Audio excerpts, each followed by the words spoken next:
Anong ganyan, di mo ka? Oh, pinuka ko kagabi, hindi pa ako eh. Kawawang itik ah. Itik ba? Oo, boy. Buhay pa eh.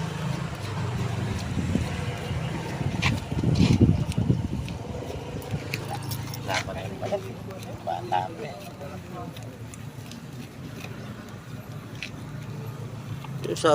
Sa Afrikano eh kinangat-ngat na nilang ganyan yan eh. Hindi kayo eh.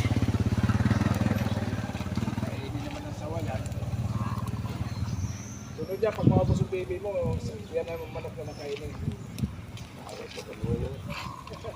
Pag nahuli ko, putol-putulin ko talaga siya. Huwag mo na masyadong habaan para konti na lang putol dito.